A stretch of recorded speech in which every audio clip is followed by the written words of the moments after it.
हे वारीलाई बिनी पारीलाई बिनी बिचैमा निर हे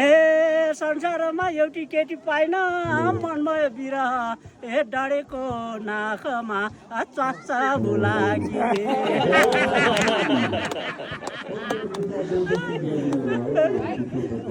अहिले त पैसा पनि मतलब बुढीहरू त हाम्रो बुढीहरू त झलल्ल बोल्थे सुनले 300 रुपियाँ तला पाउँथे त अनि बोल्ने भयो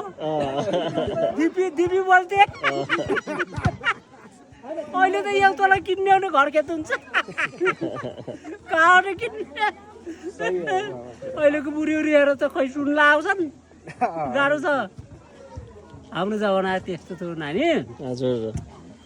अहिले त खै अब जमाना यस्तै रहेछ यस्तै हुँदो रहेछ तपाईँ अहिले म कति वर्ष पुग्नुभयो म अहिले 74 वर्ष पुगेँ 70 र 4 हजुर तर पुग्नु भएन मामा गफ नदिनु होइन नाइट त हेर्ने नि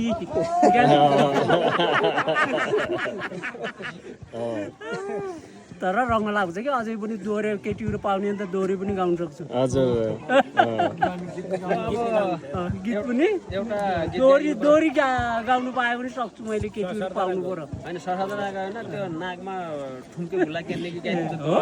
अहिले बाजोमा गीत आउने है त अहिले ल त भन मैले नआस है कोही पनि नआस बुढा मान्छेलाई देखेर कोही नआस म गीत आउँछु है त ल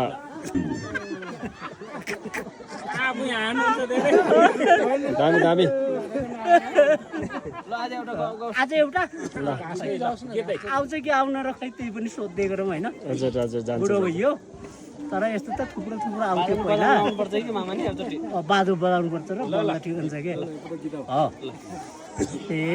पारी पर्यो भामी खर्का वारी सासर धारा देउता हे बनमरेको दुईटा मरे लेसपारको एउटा डढेको नाकमा चच्चा एउटा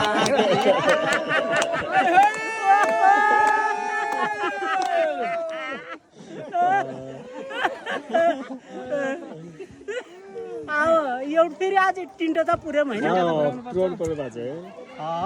यो कुनालो बन्दुकले पारी बिता तागम यो कुनालो बन्दुकले पारी बिता तागम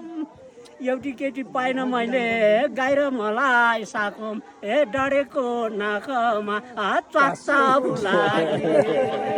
ल हजुर म यति आउँछु हजुर धन्यवाद बाजे धन्यवाद